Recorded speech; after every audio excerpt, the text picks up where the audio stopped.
I'm Chloe, and I remember the day our parents' lawyer sat Max and me down, his face etched with sorrow, to tell us that we were now alone in the world. Losing our parents was like losing the sun and the moon. Our world was shrouded in darkness. We had each other, though. Max was just 13 at the time, with wide, innocent eyes that looked to me for guidance. As his big sister, I knew I had to fill the void left by our parents' absence. "I'll take care of you, Max," I promised him, holding his trembling hand. "We'll get through this together."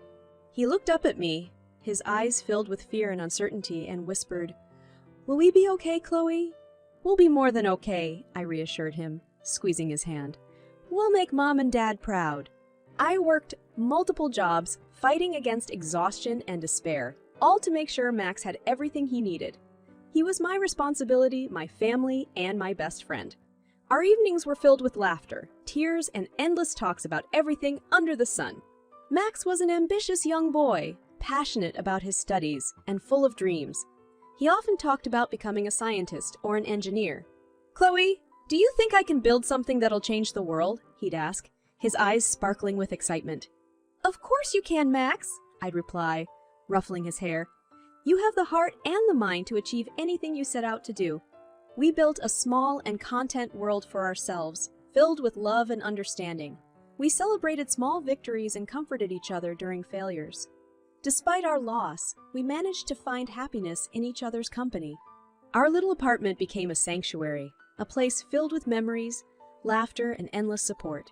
Friends and relatives would visit us, marveling at our resilience. "Chloe, you're doing an incredible job with Max," Aunt Lucy would say, her eyes filled with admiration. "I'm just doing what needs to be done," I'd reply modestly, knowing that my love for Max was the driving force behind everything I did. Our bond grew stronger with each passing day. We were a team, facing the world's challenges together. But little did I know that the strength of our relationship would be tested, that the love and trust we had built would face a storm that would change everything. Our story was just beginning, and I was blissfully unaware of the twists and turns that awaited us. But in those early days, all that mattered was Max's smile, his dreams, and our shared determination to make the best of our situation. That was our world, and I would have traded it for anything. Max's 18th birthday was a turning point. He had grown into a strong, intelligent young man, and I was bursting with pride. The late-night study sessions, the shared dreams, and the promises of a bright future all culminated in this moment. I had managed to save enough money to buy Max a house, a place he could call his own. It was a symbol of his coming of age, his independence, and my unwavering belief in him. Finding the perfect house was a challenge. I spent weeks scouring listings, visiting properties, and negotiating with real estate agents.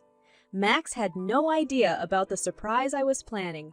The anticipation and excitement bubbled inside me like a well-kept secret. The day I handed Max the keys, I'll never forget the look on his face. "Is this really mine, Chloe?" he asked, his voice trembling with disbelief. "It's all yours, Max! Happy birthday!" I exclaimed, hugging him tightly. "But how did you... This must have cost a fortune!" he stammered, tears glistening in his eyes. "I've been saving for years, little brother. This is for you, for everything you've achieved, and for the incredible person you've become," I said, my own eyes welling up with emotion. The house itself was modest, but filled with potential. It had 2 bedrooms, a cozy living room, a small garden, and most importantly, it was Max's. We spent the following weeks painting, furnishing, and transforming it into a home. Each brushstroke, each piece of furniture was a testament to our shared journey and love. "Chloe, I want this room to be blue, like the sea," Max would say, his eyes twinkling with excitement. "Anything you want, Max. This is your canvas, your life. Make it as colorful as you wish," I'd reply, equally caught up in the joy of creation. We invited friends and family for a housewarming party, and their praises and congratulations filled the house with warmth. "You've done something extraordinary, Chloe," Uncle John said, clapping me on the back. "This house is more than bricks and mortar. It's a symbol of your love and sacrifice. I just wanted to give Max a chance to thrive, Uncle John." "He deserves the world," I replied, looking at my brother as he laughed with his friends. Our days were filled with hope, excitement, and a sense of accomplishment. Max started to embrace his new life, making plans, and envisioning a future filled with possibilities. But as Max's life began to unfold in this new house, the dynamics of our relationship subtly started to shift. The house, which was meant to be a beacon of joy and freedom, would eventually become the stage for unforeseen conflicts and the entry point for a person who would challenge the very fabric of our relationship. Yet in those golden days of happiness and celebration, those shadows remained hidden, and we reveled in the triumph of a new beginning. As the days turned into weeks, Max began to settle into his new home and new life. Our relationship remained strong, but I could sense a newfound independence in him. He started going out more, meeting new people, and building a life of his own. One day, Max called me with excitement in his voice. "Chloe, I've met someone. Her name's Emily, and she's amazing. I want you to meet her." My heart swelled with happiness for Max. "That's wonderful, Max. I can't wait to meet her." We arranged a dinner at Max's new house, and I prepared myself to meet the girl who had captured my brother's heart. When the door swung open, and I was greeted by Emily's bright smile, something inside me hesitated. It was a feeling I couldn't quite place, a shadow of doubt that lingered at the back of my mind, but I brushed it aside and embraced Emily warmly. "It's so nice to finally meet you, Emily," I exclaimed. "The pleasure's all mine, Chloe," she replied, her voice sweet but with an undertone I couldn't quite identify. We sat down to dinner, and the conversation flowed easily at first. Emily was beautiful and charismatic, and she certainly knew how to command attention. "So, Chloe, I hear you've been playing mom to Max all these years. Must be tough being stuck in that role," Emily said, her words wrapped in a guise of curiosity. I was taken aback by her remark, but tried to keep my composure. "It's not about being stuck, Emily.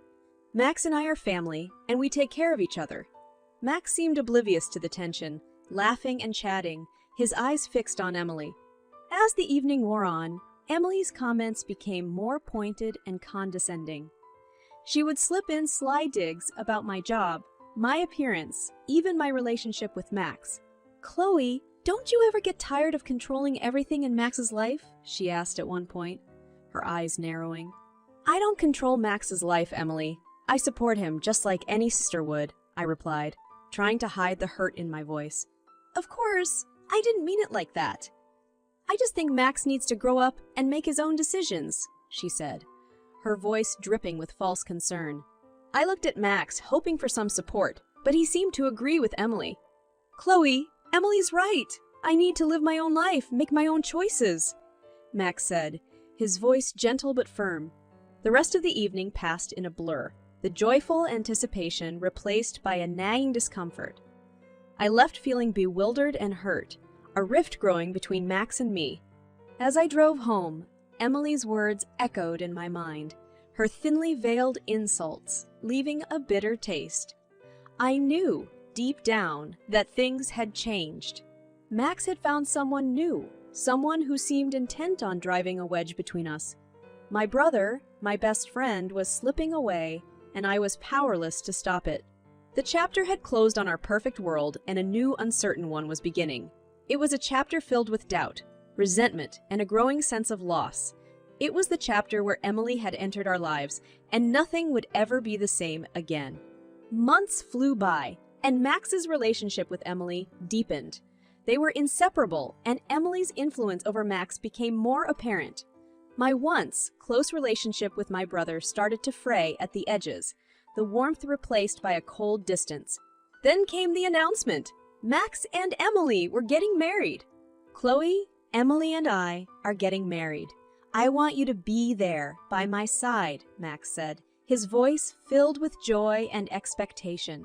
"I'm happy for you, Max," I replied, my voice cracking with mixed emotions. "I'll be there, of course." As the wedding preparations unfolded, I found myself more an outsider than a part of my brother's life. Emily took control of everything, her assertive nature leaving no room for anyone else's opinion. "Chloe, we've chosen the bridesmaid dresses.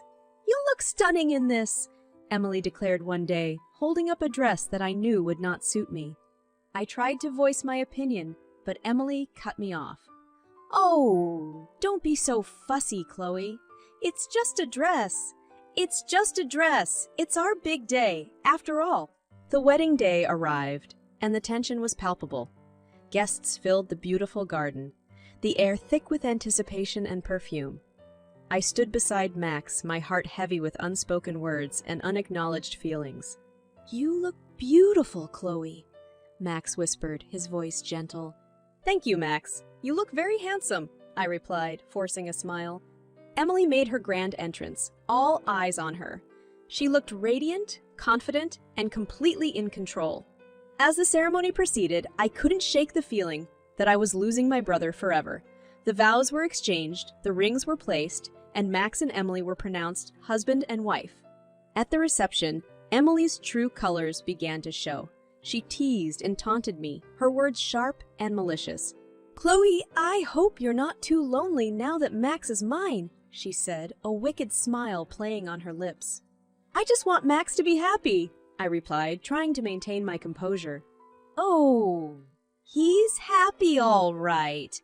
Happier than he's ever been with you smothering him," she retorted, her eyes glinting with triumph.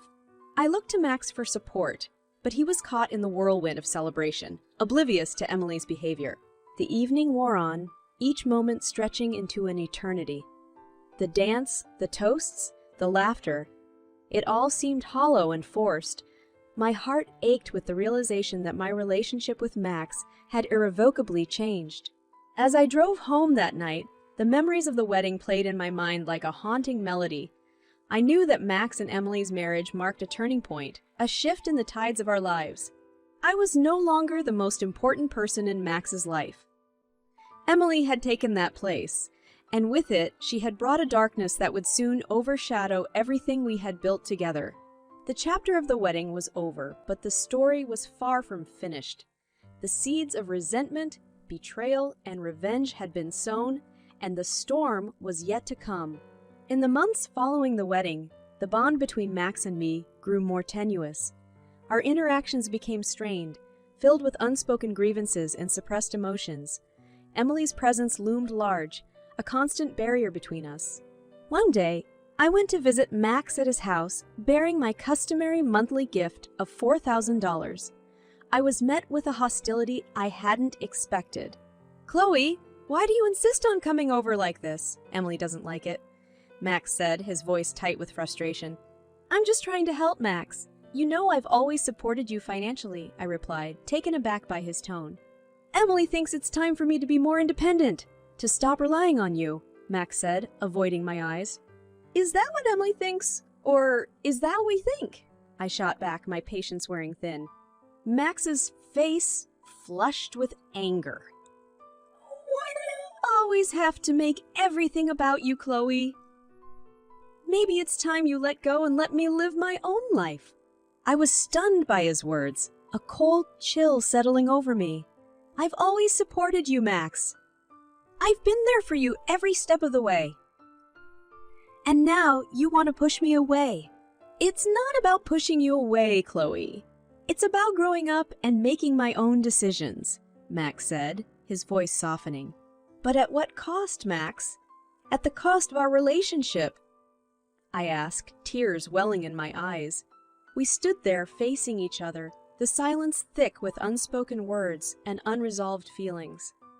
Finally, Max spoke, his voice filled with a sadness I hadn't heard before. "Chloe, I love you, but Emily's my wife now. I need to make her my priority." His words hit me like a physical blow, a clear declaration of where his loyalties now lay. As the weeks went on, the chasm between us grew wider. I continued to visit Max and Emily, each time met with increasing hostility. Emily's barbs became more vicious, her disdain more apparent. "Chloe, why don't you find someone of your own instead of clinging to Max?" Emily sneered one day, her eyes filled with contempt. "I'm not clinging to anyone, Emily. Max is my family. Something you clearly don't understand," I retorted, my anger bubbling to the surface. The quarrels became more frequent, the atmosphere more toxic. Emily's influence over Max was complete, her manipulations tearing at the fabric of our relationship. The house that I had bought with so much love had become a battleground, a place where trust and affection were replaced by resentment and betrayal. The chapter of our strained relationship was a painful one, filled with loss, confusion, and a growing sense of injustice. My brother, my confidant, had become a stranger, and I was left to grapple with the reality of our broken bond. But beneath the surface, a fire was kindling, a determination taking root. Emily had taken my brother from me, had turned our love into something bitter and twisted. I knew that the time for passive acceptance was over. The time for revenge was drawing near. The storm was coming, and I was ready to face it head on. As the seasons changed, the tension between Emily, Max, and me continued to escalate. The house that I had once bought with love and hope had become a battlefield, a place filled with anger and resentment. I still went to visit them, still handed over the $4,000 every month, but each visit was more painful than the last. Emily's taunts were relentless, her cruelty knowing no bounds. One day, I arrived at the house to find Emily in a particularly foul mood. Her eyes were cold, her words biting. "Chloe, I don't know why you keep coming here. We don't want you. Your money's nice, but you can leave it at the door and go," she spat, her voice dripping with malice. I felt a surge of anger, but I kept my composure. "Emily, I don't know what I've done to deserve this treatment. I've always tried to be kind to you, to support you and Max." "Kind? You call this kind?" she snapped, waving the money in my face. "This is control, Chloe. You think you can buy our love? Buy our loyalty?" I looked to Max, my eyes pleading for support, but his face was a mask, his eyes averted. "Max, please tell her that's not true. Tell her how much we've been through together, how much I love you," I begged, my voice breaking. Max's face was pained, his voice hesitant. "Chloe, maybe it's time to let go. Emily's right. We need to live our lives without your interference." The room spun, his words cutting me to the core. I had lost him, lost my brother to Emily's manipulations. "I never interfered, Max. I only wanted what was best for you," I stammered, tears streaming down my face. "What's best for me is what I decide, Chloe." "Not you!" "Not anymore," he said, his voice firm, final. Emily's laugh was harsh, triumphant. "You heard him, Chloe. Now leave." I stood there, my heart shattered, my world crumbling around me. I had given everything for Max, had sacrificed so much for his happiness. And now I was being cast aside, rejected by the very person I loved most. "I hope you'll be happy, Max," I whispered, my voice filled with defeat. "I hope you'll never regret this." With those words, I turned and left, my footsteps heavy, my soul crushed. That was the breaking point. The moment when I knew that things could never be the same again. Emily had won, had taken my brother from me and turned him against me. But she had also awakened something within me, something fierce and determined. I knew that I could not let her actions go unanswered. The time for tears was over. The time for revenge had come. As I drove away from the house, a plan began to take shape in my mind. Emily had taken everything from me, had broken my heart and my trust. But I still had one thing she didn't have: the deeds to the house. The legal right to take back what was mine. The storm was brewing, and I was ready to face it. Emily and Max would pay for their betrayal. They would learn that revenge was a game I was willing to play. And I would play to win. The week that followed was one of determination and preparation. I sought legal counsel and gathered all the necessary documents to prove my ownership of the house. The once cherished gift to my brother had become a symbol of betrayal, and I was resolved to reclaim it. The day finally arrived when I went back to the house. My heart pounded as I approached the door, but my resolve was unwavering. I knocked firmly, and Emily answered, her face contorted with rage. "You! I told you not to come back here!" she screamed, her eyes wild. I met her anger with calm determination. "The house belongs to me, Emily. I have the deeds. You and Max have 1 week to leave, or we'll take this to court." Max appeared behind Emily, his face pale, his eyes wide. "Chloe, please, let's talk about this. You can't just throw us out." "I can, Max. And I will." My voice was steady, my words final. "You both made your choice. Now you must live with the consequences." Emily's fury was unbridled. "You'll regret this, Chloe. You'll regret ever crossing me." "I already regret trusting you," I replied, turning and leaving them to their fate. The week passed, and true to their nature, Emily and Max refused to leave. The matter went to court, and the trial that ensued was a tense, emotional affair. In the courtroom, I faced my brother, his face drawn, his eyes filled with fear and confusion. Emily's arrogance was undiminished, her defiance unwavering. My lawyer presented the evidence, the deeds to the house, the proof of my financial support. Emily's attempts to fight back were futile, her lies unraveling under scrutiny. "Your Honor, it's clear that Miss Chloe is the rightful owner of the house. She bought it with her own money, and her generosity has been met with betrayal and contempt," my lawyer argued, his voice firm. Emily's lawyer struggled to counter the evidence, his arguments weak and unconvincing. The judge's verdict was clear and unequivocal. "In light of the evidence presented, I find in favor of Miss Chloe. Mr. Max and Mrs. Emily are ordered to vacate the house and pay $50,000 in compensation." The gavel's fall was like a hammer blow to Emily's defiance, a sweet note of justice to my ears. I looked at Max, searching for some sign of the brother I once knew. His face was a mask of defeat, his eyes filled with remorse. "Chloe, I'm so sorry," he whispered, his voice broken. "Sorry doesn't change what you've done, Max," I replied, my voice filled with a sadness I couldn't shake. And with that, I walked away, my revenge complete, justice served. The house was mine again, but it was a hollow victory. My relationship with my brother was shattered, perhaps forever. The chapter of revenge was closed, but the wounds remained, deep and unhealed. Emily's influence had taken its toll, and I was left to pick up the pieces of a broken family. But in the midst of the pain, there was also strength, a newfound resilience. I had stood up for myself, had fought back against betrayal and injustice. The road ahead was uncertain, but I was ready to face it, knowing that I had the strength to endure, the courage to fight, and the wisdom to move on. The story of Chloe, Max, and Emily was a tale of love and betrayal, of generosity and greed, of family and loss. It was a story of choices and consequences, a lesson in the power of revenge and the price of justice. In the end, I was victorious, but the victory was bittersweet. The house was mine, but the family was lost. Revenge was satisfying, but justice was cold. And yet, I knew that I had done what I had to do.